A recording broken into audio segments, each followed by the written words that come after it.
ಶ್ರೀ ಮಂಜುನಾಥ ಒಂದು ಸಂಘ ಅಂತ ಏನು ಮಾಡಿದ್ದೀವಿ. ಆ ಸಂಘದ ವತಿಯಿಂದ ನಮ್ಮ ಬಸವಪುರ ಗ್ರಾಮ ಅದು ಎಲ್ಲ ಒಂದು 7 ರಿಂದ 8 ಮಹಿಳಾ ಸಂಘಟನೆಗೆ ಆಯ್ಕೆ ಮಾಡಿಕೊಂಡಿದ್ದಾರೆ. ತುಂಬು ಹೃದಯದ ಸ್ವಾಗತ ಬಯಸಿದ್ವಿ ಅದು ಮಂಜುನಾಥ ಸಂಘಕ್ಕೆ. ಯಾಕೆ ಅಂತ ಸಬಲೀಕರಣರಾಗಬೇಕು ಮಹಿಳೆಯರು.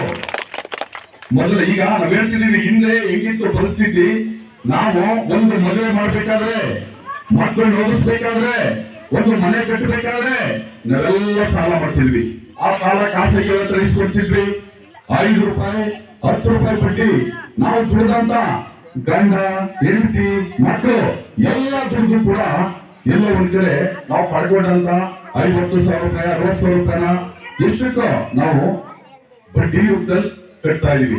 ಸಾಲನೂ ತೀರ್ತಿರ್ಲಿಲ್ಲ, ಅವ್ರ ಋಣ ಇಂದ ಮುಕ್ತಿನೂ ಆಗ್ತಿರ್ಲಿಲ್ಲ. ಆದ್ರೆ ಈ ಸಂದರ್ಭದಲ್ಲಿ ನಮ್ಮ ಮಂಜುನಾಥ ಶ್ರೀ ಕ್ಷೇತ್ರದ ಪರಮ ಪೂಜ್ಯ ಡಾಕ್ಟರ್ ವೀರೇಂದ್ರ ಮಹಾಸ್ವಾಮಿಗಳು ಒಂದು ಮಹತ್ವವಾದ ಕಾಂಕ್ಷೆಯ ಒಂದು ಯೋಜನೆಯನ್ನು ಜಾರಿಗೆ ತಂದರು. ಇದು ಅವ್ರು ತಂದಂತ ಒಂದು ಯೋಜನೆ.